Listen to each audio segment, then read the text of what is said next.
Hey there, and Happy New Year! This is an update video for Dronemancer Vex. Dronemancer is a bloodshot skill damage build that can dish out some of the most potent numbers in this game, through both impact damage and bleed. The usage of the kill drones on their barrel from other assault rifles is what grants the setup its name. Through maximization of our available boosts from the on-shot category of the damage formula, like amp and enhancement boosts, we can snapshot a lot of power into these drones, making them a real menace for mobbing and even very capable at some bosses. The build also boosts the other powerful in their barrels to their near limits on Vex, making things like Taser, Spread Launcher, Beam Tosser, Space Laser, Knife Launcher, and others into complete powerhouses. Picton sniper rifle one-shots are also available here. Other than that, any good, strong gun can be brought along as backup if you like. The setup can take on true UVH6 difficulty. All footage shown has it on. Just keep in mind that gear and stat rolls start to make a very real difference on that mode. If you want the maximum amount of viable weaponry and gear to play around with, without the need to further worry about min-maxing, I recommend the usual scaled, non-true UVH6, since the build simply destroys it. If you'd like an in-depth written guide, consider checking the Mobalytics link below. There you can also find a Dead Ringer variant of the build, alongside the Drone Breaker variant made by Isarot, both of which successfully introduce a melee twist to this setup and have some of the most potent bleeds in the game due to double, triple, and quadruple dips. Links to Isarot's profile will also be below. Bloodshot is central to this setup. It is very powerful, however, it's not powerful for the usual reasons one might imagine. With it being a tier 5 skill, with high point cost to max out, Gearbox made sure it also had terrible formula placement on top of that. What I mean by this is, Bloodshot's added damage through maximum health is not at all what we care about here. That added damage is known as post-add amp or post-add onshot, and it does not benefit from amp shields or even enhancement gun or gun type damage boosts, which are part of the main damage modifiers not just for Vex, but for the entirety of the BL4 Vault Hunters. Maxed Bloodshot has its very specific niches, and by that I simply mean the affinity setup. Very low base damages are what theoretically get the most out of maxing it, but most Bloodshot builds should usually not go past the 1 point investment for maximum benefits.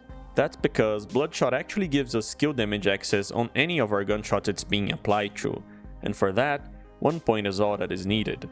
This results in a natural double dip of skill damage for bleed, since bleed itself is also a skill damage source and triggers based off of damage dealt. Since our damage dealt will include skill damage on its formula, bleed will trigger based on that, and then get further boosted by skill damage again, aka a double dip. Moving on to our skill trees. Here I'll cover the main synergies we're relying on, and then let you know about some options you have. So this is the overview of the trees.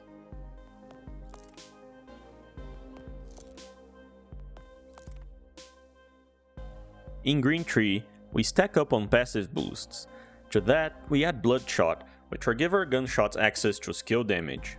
They can then get the crit chance from target prescience, Keen Mind, a Hone Mind, and Tier 2 Skillcraft firmware, while also benefiting from skill damage boosts, like Ars Arcana, Blood is Magic, and I Am a Gun. Speaking of target prescience, I don't have it spec'd here, but you could if you wanted to. I've dumped it in favor of either Conjunction or Vorpal Fiends in Red Tree, which have felt more impactful overall. Conjunction is like a general safe choice. Since our crit rate isn't sky high, it guarantees we get some extra damage even on our non-crit hits compared to Vorpal Fiends, and it can even nearly match the impact damage contribution of Vorpal Fiends if using I Am a Gun. However, it won't help bleed as much. Vorpal Fiends provides the theoretical best damage increase and is a crit damage double dip for bleeds. Target Prescience is a decent choice, especially if you don't have Tier 2 Skillcraft firmware available. You can also remove 3 or even 1 point from Conjunction or any of the other 2 aforementioned skills, and place them into Guns and Needles. This gives you a little more flexibility with your rep kit choices for mobbing in case you don't wanna just use triple bypass. For bossing though, this skill will be kinda null, since the Purple Order rep kit is usually preferable for bossing anyway. Finally, we also get Blood is Power, which is added as a bonus element that will apply to our shots. We further boost it through the lifesteal from Teen Witch, Leeching Attunement, and Essence Leech. In terms of augments, for running about and mobbing, use Grave Harvest, and if you want the maximum damage for bossing, swap to Geist Wave for debuffing. In Red Tree, We max enchantment, since it will apply to our gun sources and benefits from skill damage and our unshot boosts. We then max Blood is Magic, which is actually skill damage. The card is wrong. This skill provides us with more impact damage and is a double dip for bleed when using Bloodshot.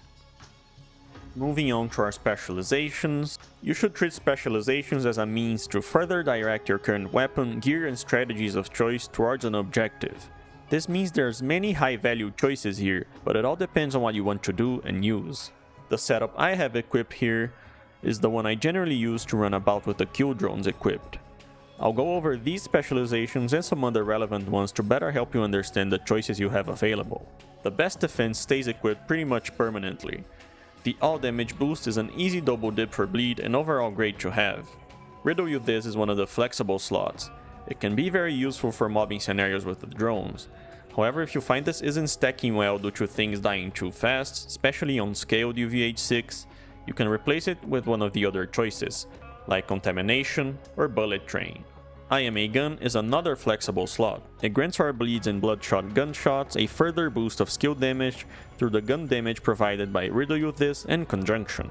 Finally, a Hone Mind is some extra crit chance for our damage sources and also an overall damage increase. For other choices that can fill in flex slots, you have Contamination, which is very strong for bossing and can add a lot of consistency for certain weapons, allowing for more bleeds to be applied, which consequentially results in more damage. In the Zone is quite strong, especially when setting up big hits. Very useful for maximizing damage of certain underbarrels when bossing. It adds some mechanical stress you might prefer not to deal with, however. You can keep aiming down sights while the bleed ticks happen so that they can benefit from the crit damage. Bullet Train is another good choice if you like the utility. It won't usually provide too much damage unless you consciously dash a lot, in which case it can average out to around 80% gun damage on hits that happen during the dash, which is significantly more than Riddle You This. Groundbreaker. Yes, Groundbreaker is a skill damage source, meaning it gets boosted by a lot of our damage increases. It can trigger its own bleeds and even reverberations, if you use the class mod for that. This build stacks Groundbreaker very well, and that damage can end up triggering some of the most massive bleeds in the game. This goes very well with the Dead Ringer or Dronebreaker build variants, which have the Reapers also stacking some Groundbreaker for you. Here's a quick visual summary of a few of the specialization combos you can run. Moving on to our gear. For our weapons, the focus is on underbarrels, but as said on the start, you can also bring any gun you like along. I like the Baylor Jacobs shotguns and Hot Slugger for example. Right here I have equipped 4 Ardor assault rifles with the Kill Drone underbarrel. This is the identity of the build, but in reality it's completely optional to run this, however it has a lot of flavor and is very strong. You want to be looking for the Kill Drones alongside a Targ licensed part, preferably the Targ Impact version. The Targ part lets us use the Targ Headringer enhancement for more on-shot formula to be snapshotted into the drones. Plus the splash radius boost from Headringer allows you to actually shoot the Ardor assault rifle at vile crystal enemies so that your drones can finish them off, since they're pretty bad at dealing with crystals by themselves. The Goalkeeper Ardor assault rifle can drop with kill drones, however it doesn't get Targ parts. GDR pistol attack drones can be alright, and they do get Targ parts, but they're comparatively weaker and have very wonky targeting. As for other choices of underbarrels, there's a significant amount. Their effectiveness and viability will depend on your difficulty selection, but they can all handle scaled UVH6 very well. True UVH6 will usually want the stronger options though. Space Laser, Spread Launcher, and Beam Tosser are like the trifecta of Doom. These can handle all of the game's chunkiest health bars without issue.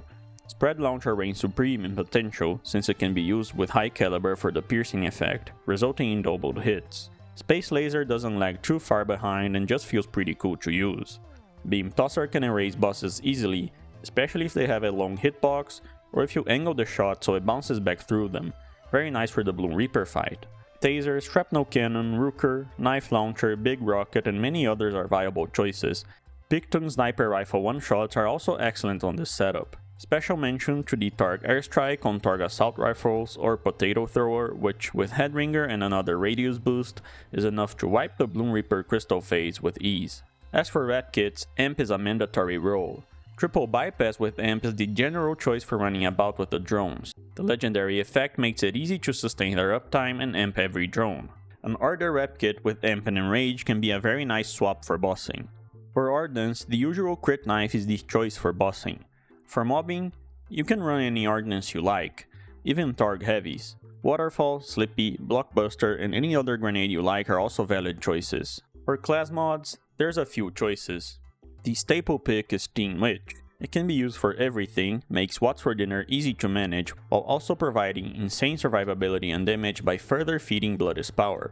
The skills you care about on it are Blood is Magic, Grave Thirst, and Corporeal. I recommend going for the +3 Grave Thirst roll because it adds a lot of mobbing damage. However, if you'd also like a version of the class mod specifically tailored to boss one-shots and stuff like that, you might want to keep an eye out for a +5 Blood is Magic and +2 Corporeal or Conjunction roll. A good Scion class mod is another excellent choice. Pair it with an Amp Guardian Angel and you have a perfect setup for boss one-shots that can in fact surpass Teen Witch in total damage. It can also work very well for mobbing with drones, but Teen Witch has a general safety net that usually places it above Scion in that regard. Still nice for a change of pace, and it can have its higher peaks, especially on mixed bossing and mobbing, like on Ripper drill sites. Of course, look for +5 Bloodletter and +2 on either material components or leeching attunement for the skill rolls. The Fire Dancer class mod has unique applications if using Groundbreaker, especially on the Dead Ringer or Dawnbreaker build variants. However, it really wants a well-rolled +5 Reverberations version, which is not that easy to come by. Groundbreaker can still be used very well with Teen Witch or Scion, since it is a skill damage source and those class mods work very well with that too.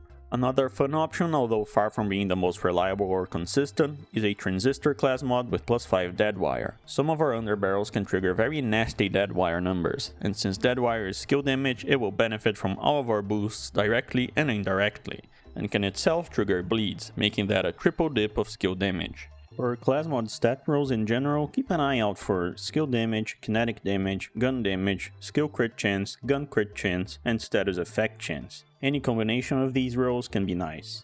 For our shield, Amp What's for Dinner is the main choice when using Teen Witch. Amp Guardian Angel is a great pick for any of the other class mods. Any other 150% Amp shield of your choice is valid here.